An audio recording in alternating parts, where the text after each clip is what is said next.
நடந்து முடிந்த நாடாளுமன்ற மக்களவைத் தேர்தல் முடிவுகள் தமிழகத்தில் பெரும்பாலான அரசியல் கட்சிகளுக்கு ஏமாற்றம் அளிப்பதாகவே இருந்தது. தமிழகத்தில் ஆளும் கட்சியான அதிமுக அதிக இடங்களில் வெற்றி பெற்றாலும் அந்த கட்சியின் சில மாவட்ட நிர்வாகிகள் மாற்றப்பட்டுள்ளனர். 34 தொகுதிகளில் போட்டியிட்டு ஒரு இடத்திலும் வெற்றி பெறாத திமுக தோல்வி குறித்து விவாதிப்பதற்காக உயர்நிலை செயல்திட்டக் குழு கூட்டத்தை வரும் 2ஆம் தேதி கூட்டியுள்ளது. இந்த கூட்டத்திலும் பல மாவட்ட செயலாளர்கள் மீது நடவடிக்கை இருக்கலாம் என எதிர்பார்க்கப்படுகிறது. காங்கிரஸ் கட்சியிலும் மாநில தலைவரை மாற்ற வேண்டும் என்ற கோரிக்கை எழுந்துள்ளது. பாரதிய ஜனதா கட்சியின் மாநில தலைவர் பொன் ராதாகிருஷ்ணன் மத்திய இணையமைச்சராக பதவியேற்றதை தொடர்ந்து அவரது மாநில தலைவர் பதவியை பெற கடும் போட்டி நிலவுகிறது.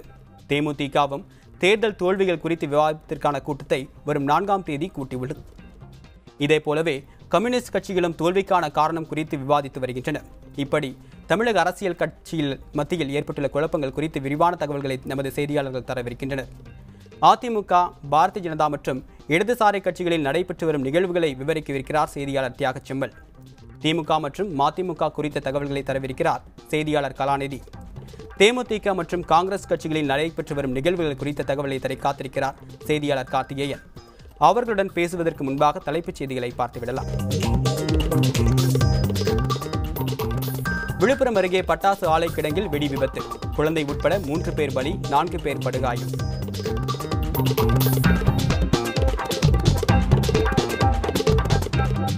பிரதமர் நரேந்திர மோடியை வரும் 3ஆம் தேதி சந்திக்கிறார் முதலமைச்சர் ஜெயலலிதா.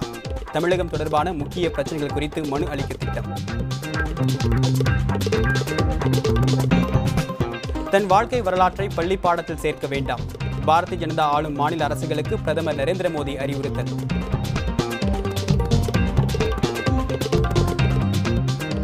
உத்தரப்பிரதேசத்தில் 2 சிறுமிகள் பாலியல் வன்கொடுமை செய்யப்பட்டு தூக்கிலிடப்பட்ட சம்பவத்தில் 3வது குற்றவாளி கைது.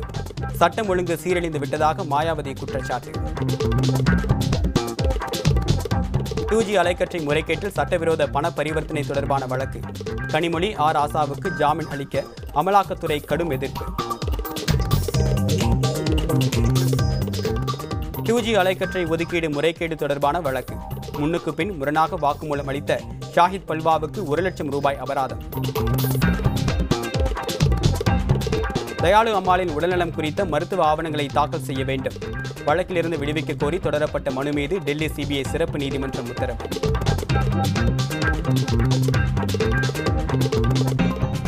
மக்களவைத் தேர்தலுக்கு பின் அனைத்து கட்சிகளிலும் மாற்றங்களை செய்ய அந்தந்த கட்சி தலைமைகள் முடிவெடுத்துள்ளதாக தெரிகிறது. எதிர்பாராத வெற்றியை பெற்ற பாரதிய ஜனதா கட்சி ஆட்சி அமைத்துள்ள சூழ்நிலையில் அந்த கட்சி தமிழகத்தில் ஒரே ஒரு தொகுதியில் மட்டுமே வெற்றி பெற்றது. இதேபோல் அகில இந்திய அளவில் தங்களை மாற்றுக் கட்சி என்று சொல்லிக்கொண்ட இடதுசாரிகளும் குறைவான தொகுதிகளையே வெற்றி பெற்றுள்ளனர். இதேபோல் அதிமுக அதிக இடங்களில் வெற்றி பெற்ற போதிலும் மத்திய அரசியல் அங்கம் வகிக்க இயலாமல் போய்விட்டது. இந்த 3 கட்சிகளிலும் செயல்பட்டு வரும் மாற்றங்கள் குறித்து நமது செய்தியாளர் தியாகச் செம்மலிடம் கேட்கலாம். செம்மல், அதிமுக பெரிய அளவில் வெற்றி பெற்றாலும் கூட அந்த கட்சி மத்தியில் ஆட்சியில் பெரும் தாக்கத்தை ஏற்படுத்த முடியவில்லை.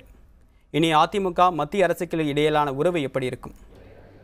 தேவப்பிரியன், அதாவது பாராளுமன்றத்தில் நாடாளுமன்ற உறுப்பினர்கள் எண்ணிக்கை என்கிற அடிப்படையில் தற்போது அமைந்திருக்கக்கூடிய இந்த புதிய அரசிற்கு அதிமுக உள்ளிட்ட வேறு எந்த கட்சிகளுடைய ஆதரவு என்பதும் ஆட்சி அமைப்பதற்கு தேவை என்கிற அந்த விவகாரம் எழவில்லை. ஆனாலும் அதிமுக பெற்றிருக்கக்கூடிய இந்த வெற்றியை, அதாவது 39 தொகுதியில் 37 உறுப்பினர்கள் கொண்ட இந்த வெற்றியை அவ்வளவு எளிதில் புறக்கணித்து விட முடியாத ஒரு சூழலில் மத்திய அரசு இருக்கிறது. ஏனெனில் முக்கியமான சில விவகாரங்களை நிறைவேற்ற வேண்டுமென்றால் பொதுவாக பாரதிய ஜனதா கட்சி கடந்த முறை ஆட்சியில் இருந்தபோதெல்லாம் அவர்களுடைய அந்த நடைமுறை என்பது நாடாளுமன்றத்தின் 2 அவைகளையும் கூட்டு அவையை வைத்து தீர்மானம் நிறைவேற்றுவது என்கிற நடைமுறையை அவர்கள் பின்பற்றி வருகிறார்கள்.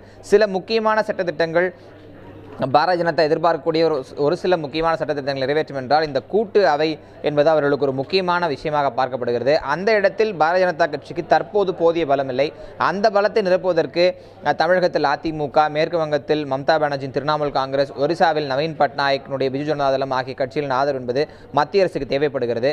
இந்த ஒரு முயற்சியாகவே மத்திய அரசு பல்வேறு மாநில அரசுகள், அதாவது பாரதிய ஜனதா அல்லாத பல்வேறு மாநில அரசுகள், காங்கிரஸ் அல்லாத பல்வேறு மாநில அரசுகளிடம் தங்களது ஒத்துழைப்பு தேவை என்கிற அடிப்படையில் தொடர்ந்து ஒத்துழைப்பு நல்கப்படும் என்றும் அதே சமயத்தில் ஒத்துழைப்பு வேண்டும் என்கிற அடிப்படையிலேயே அவர்களது பேட்டிகள், செய்தி விவகாரங்கள் எல்லாம் வந்து கொண்டிருக்கின்றன. இந்த அளவில் அதிமுகவின் பலம் என்பது தற்போது ஆட்சி அமைப்பதற்கு தேவைப்படவில்லை என்றாலும் அதை ஒரு மறுத்துவிட முடியாத ஒரு பலமாகவே அதிமுகவின் 37 உறுப்பினர்கள் என்கிற அந்த பலம் இருக்கிறது. இதனால் பாரதிய ஜனதா அதிமுக உறவு என்பது அவ்வளவு எளிதில், அதாவது கடந்த முறை காங்கிரஸ் மத்திய அரசிற்கும் அதிமுக இருந்த உறவை போல் அந்த அளவிற்கு ஒரு மோசமான விமர்சனத்திற்கு உள்ளாகிறதுக்கான வாய்ப்பு இல்லை என்று சொல்லலாம். ஏனெனில் நரேந்திர மோடி பதவியேற்று சில வாரங்களுக்குள்ளாகவே, அதாவது ஜூன் 3ஆம் தேதி முதலமைச்சர் ஜெயலலிதா அவரை நேரில் சென்று சந்தித்து தமிழக பிரச்சனைகள் உள்ளிட்ட பல்வேறு பிரச்சனைகள் அடங்கிய ஒரு மனுவை, ஒரு விரிவான அறிக்கை கொண்ட ஒரு மனுவை சமர்ப்பிப்பு இருப்பதாக தமிழக அரசின் தரப்பில் தகவல் தெரிவிக்கப்பட்டிருக்கிறது. பொதுவாக தமிழக அரசிடமிருந்து இதுபோன்ற ஒரு அணுகுமுறை இருக்காது. ஆனால் இந்த முறை இதுபோன்ற ஒரு அணுகுமுறை இருப்பது என்பது மத்திய மாநில அரசுகளிடையே ஒரு சுமூகமான போக்கை கொண்டு சென்று அதன் மூலமாக திட்டங்களை பெறுவது என்கிற அடிப்படையில் தமிழக அரசு செயல்படுவதாகவே அரசியல் நோக்கர்கள் தெரிவிக்கின்றனர். கடந்த ஆட்சியில் பல்வேறு முறை பல்வேறு விவகாரங்களுக்காக தமிழக முதலமைச்சர் சார்பில் கிட்டத்தட்ட 41 கடிதங்கள் பிரதமருக்கு அனுப்பப்பட்டிருக்கிறது. ஆனால் இந்த முறை நேரடியாக முதலமைச்சர் இந்த பிரச்சனைகளை உள்ளடக்கிய மெமோரண்டம், அந்த கூட்ட அறிக்கையை நேரடியாக பிரதமரை சந்தித்து வழங்க இருப்பது என்கிற அந்த முடிவிலிருந்தே மத்திய மாநில அரசுகளிடையே ஒரு சுமூகமான போக்கு இருக்க வேண்டும் என்று மத்திய அரசும் விரும்புகிறது, மாநில அரசும் விரும்புகிறது என்கிற செய்தியை நமக்கு அதிலிருந்து தெரிய வருது. தேவபிரியன், செம்மல், அதிமுகவுடைய தற்போது நிலை குறித்து பேசுவதற்கு முன்பாக மதிமுகவுடைய இன்றைய கூட்டம் நடந்திருக்கு. குறிப்பாக தேர்தல் தோல்விக்கு பிறகு இந்த கட்சியோட கூட்டத்தில் என்னென்ன மாதிரி முக்கிய முடிவுகள் எடுக்கப்பட்டிருக்கு அப்படின்னு சொல்லிட்டு நம்மளோட செய்தியாளர் கலாநிதி கிட்ட பேசலாம். கலாநிதி, சொல்லுங்க. தேவப்பிரியன், மறுமலர்ச்சி திமுகவை பொறுத்த வரைக்கும் தேர்தல் தோல்வி என்பது அவர்களுக்கு கடந்த காலத்தில் பல்வேறு விதமான தோல்விகளை சந்தித்திருக்கிறார்கள். அந்தந்த தோல்விகளை தாண்டி அவர்கள் தொடர்ந்து தேர்தல் களத்தில் பணியாற்றி வந்திருக்கிறார்கள். அந்த அடிப்படையில் மதிமுகவின் பொதுச் செயலாளர் வைகோ நேற்றைய தினம் கட்சியினுடைய மாவட்ட செயலாளர்கள் கூட்டம் மற்றும் உயர்நிலை செயல்திட்ட கூட்டம் போன்றவற்றை கூட்டி ஒரு விரிவான விவாதத்தை அவர் நடத்தியிருக்கிறார். மதிமுகவின் பொதுச் செயலாளர் வைகோ மற்றும் அவரது கட்சியினருடைய தற்போதைய மனநிலை எப்படி இருக்கிறது என கட்சி வட்டாரத்தில் நாம் பேசுகையில், மதிமுகவை பொறுத்த வரைக்கும் இந்த தேர்தல் தோல்வியை குறித்து அவர்கள் பெரிதாக எடுத்துக்கொள்ளவில்லை. அவர்கள் ஒரு மகிழ்ச்சியான மனநிலையில் இருக்கிறார்கள் என்றுதான் தெரிவிக்கிறார்கள். காரணம், தமிழகத்தில் அதிமுகவுக்கு ஆதரவான ஒரு மிகப்பெரிய ஒரு அலை இந்த தேர்தலில் வீசிய போதும் அதற்கு எதிராக அதிமுக எதிர்த்து போட்டியிட்ட அனைத்து கட்சிகளுக்குமே வாக்கு சதவீதம் என்பது கணிசமாக குறைந்திருக்கிறது. ஆனால் மதிமுகவை பொறுத்த வரைக்கும் மதிமுக மட்டுமே 3.7% அளவிற்கான தனது வாக்கு வங்கியை தொடர்ந்து இந்த தேர்தலிலும் அது தக்க வைத்துக் கொண்டிருக்கிறது என்ற அடிப்படையில் தான் மதிமுகவின் பொதுச் செயலாளர் ஒரு மகிழ்ச்சியான மனநிலையில் இருக்கிறார் என கட்சியினர் தெரிவிக்கிறார்கள். இந்த அடிப்படையில் பார்க்கும்போது மதிமுகவை பொறுத்த வரைக்கும் அவர்கள் அடுத்து வரக்கூடிய 2016ஆம் ஆண்டு நடைபெறக்கூடிய சட்டமன்ற தேர்தலில் தற்போது இருக்கக்கூடிய இந்த பாரதிய ஜனதா கட்சி கூட்டணியிலேயே தொடர்ந்து அவர்கள் செயல்பட்டு அந்த தேர்தலில் ஒரு கணிசமான அளவிற்கு சட்டமன்ற உறுப்பினர்களாக அவர்கள் உருவாக்குவது என்ற செயல் திட்டத்தின் அடிப்படையில் அவர்கள் தொடர்ந்து செயல்பட வேண்டும் என்ற அடிப்படையில் இந்த விவாதம் நடைபெற்றதாக தெரிகிறது.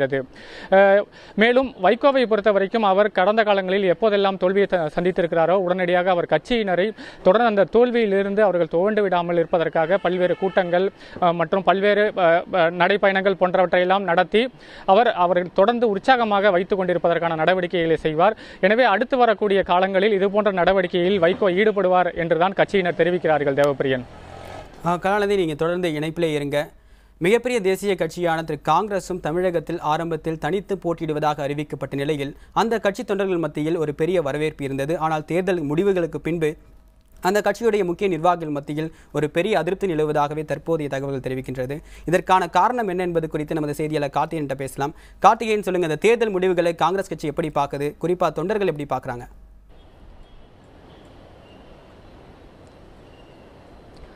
நடந்து முடிந்த நாடாளுமன்ற தேர்தலில் அகில இந்திய அளவிலேயே காங்கிரஸ் கட்சிக்கு மிகப்பெரிய பின்னடைவு ஏற்பட்டிருக்கிறது. தமிழகத்திலும் அதன் தாக்கம் எதிரொலித்திருக்கிறது. 4.31% வாக்குகளையே காங்கிரஸ் கட்சி தமிழகத்தில் பெற்றிருக்கிறது. போட்டியிட்ட 39 நாடாளுமன்ற வேட்பாளர்களில் 38 பேர் டெபாசிட் இழந்திருக்கிறாங்க, ஒரே ஒருத்தரை தவிர. இந்த அளவுக்கு கடுமையான தோல்வியை அந்த கட்சி சந்திச்சிருக்கிறது. திமுகவோடு கூட்டணி, தேமுதிகவோடு கூட்டணி என்றெல்லாம் ஆரம்ப காலகட்டத்தில் பேசப்பட்டாலும் கூட மற்ற கட்சிகளே காங்கிரஸ் கட்சியை வழியை விலக்கி கொண்டன. இலங்கை தமிழர் விவகாரம், தமிழக மீனவர்கள் பிரச்சனை, ஊழல் போன்ற விஷயங்களை முன்னிறுத்தி தனக்கான வாக்குகள் பாதிக்கப்படும் என அந்த கட்சிகள் முடிவெடுத்ததன் அடிப்படையிலேயே காங்கிரஸ் கட்சி தனித்து விடப்பட்டது. அதன் அடிப்படையிலேயே அந்த கட்சி தனித்து நின்றது. வேட்பாளர்கள் அறிவிப்பது தொடங்கி பிரச்சாரத்தை தொடங்கியது எல்லாமே காங்கிரஸ் கட்சியை பொறுத்த வரைக்கும் மிக மிக காலதாமதமாக தான் அந்த செயல்கள் அனைத்துமே நடைபெற்றன. இந்த நிலையில காங்கிரஸ் கட்சியோட கட்சியோட தோல்வியை தொண்டர்கள் அடிப்படையில் இப்போ 2 விதமாக பிரிந்து தங்களுடைய கருத்துக்களை வெளிப்படுத்தி கொண்டிருக்கிறார்கள்.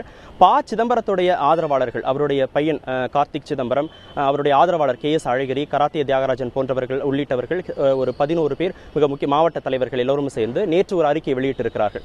அதில் காங்கிரஸ் கட்சி வேட்பாளர்களை அறிவித்தது, கூட்டம் போட்டது, மாநில மற்றும் செயற்குழு உறுப்பினர்களை அழைச்சி கூட்டம் போட்டது, எதையுமே காங்கிரஸ் கட்சி செய்யவே இல்லை, காங்கிரஸ் தலைமை செய்யவே இல்லை. தேர்தல் பிரச்சாரத்தில் வேட்பாளர்களுக்கு உதவி செய்யறதுல கூட பாரபட்சம் காட்டப்பட்டது. மாநில அளவில் பொதுக்கூட்டம் நடத்துவது கட்சி எந்த விதமான ஏற்பாடுகளையும் செய்யல. இது போன்ற விஷயங்களால தான் காங்கிரஸ் கட்சி படுதோல்வியை சந்திச்சிருக்கிறது. அகில இந்திய அளவில் தோல்வியை சந்திச்சாலும் தமிழகத்தில் ஏற்பட்ட தோல்விக்கு பொறுப்பேற்று மாநில தலைமை பதவி விலகணும் அப்படிங்கிற கோரிக்கையை முன் வச்சிருக்கிறாங்க. இதற்கு எதிர்த்தரப்பு ஞானதேசிகனுடைய ஆதரவாளர்கள் பதில் கொடுத்திருக்கிறாங்க. அகில இந்திய அளவிலேயே பொருளாதார வீழ்ச்சி, விலைவாசி உயர்வு போன்ற விஷயங்கள் காங்கிரஸ் கட்சிக்கு பின்னடைவை சந்திச்சிருக்கிறது. ஏன் அதை பத்தி இந்த அறிக்கை விட்டவர்கள் எந்த விதமான கருத்தையுமே சொல்லவே இல்லை. 10 மாநிலங்கள்ல காங்கிரஸ் கட்சி ஒரு இடத்தை கூட பிடிக்கவே இல்லை. அதை பத்தி இவங்க பேசவே இல்லை. தெலுங்கானா விவகாரத்தில் சிதம்பரம் எடுத்த முடிவினால காங்கிரஸ் கட்சி ஒரு இடம் கூட வெற்றி பெறவே இல்லை. மிகப்பெரிய பின்னடைவை ஆந்திராவில் சந்திச்சிருக்கிறது. இது போன்ற விஷயங்களை இவர்கள் முன்னெடுத்து சொல்லியிருக்கிறாங்க. தன்னுடைய பையனுக்காக ஆதரவு கேட்டு பெரும்பாலான நாட்களை செலவழிச்ச சிதம்பரம் காங்கிரஸ் கட்சியோட மற்ற வேட்பாளர்களுக்கு ஒரு இடத்துல கூட போய் பிரச்சாரம் செய்யவே இல்லை, வாக்கு சேகரிக்கவே இல்லை. இதையெல்லாமே அவர்கள் முன்னிலைப்படுத்தாம தோல்விக்கு அகில இந்திய அளவில் நடைபெற்ற தோல்விக்கு எதற்காக இவர்கள் தங்களுடைய மாநில தலைமையை மட்டும் இவர்கள் குறை சொல்லணும் அப்படிங்கிற ஒரு கருத்தை முன்வைத்திருக்கிறார்கள். வருகிற 7ஆம் தேதி கூட்டம் நடைபெற இருக்கிறது. அந்த கூட்டத்தில் இது குறித்து விவாதிக்கப்படும். அப்ப இவங்களுடைய கருத்துக்கெல்லாம் இவங்க சொல்லியிருக்கலாம். ஆனா அவசரப்பட்டு ஏற்கனவே பலவீனப்பட்டு கிடக்கிற ஒரு கட்சியை இன்னும் பலவீனப்படுத்துற விதமா இவர்களுடைய நடவடிக்கை இருந்திருக்கு அப்படிங்கிறதான் ஞானதேசின் ஆதரவுடைய கருத்து. தேவப்பிரியன். கார்த்திகேயன், தொடர்ந்து இணைப்பிலே இருங்க. தமிழகத்தில் அரசியலுக்கு பின்பு பல்வேறு அரசியல் கட்சிகளிடையே மேற்கொள்ளப்பட்டு வரும் நடவடிக்கைகள் குறித்தும், தேர்தல் தோல்விக்கான அரசியல் கட்சிகள் கொடுக்கக்கூடிய விளக்கங்கள் குறித்தும், அடுத்ததாக கட்சிகள் மேற்கொள்ள இருக்கக்கூடிய நடவடிக்கைகள் குறித்தும் நம்முடைய செய்தியாளரிடம் விவாதித்து வருகிறோம். தொடர்ந்து பேசலாம் ஒரு சிறிய இடைவேளைக்கு பிறகு.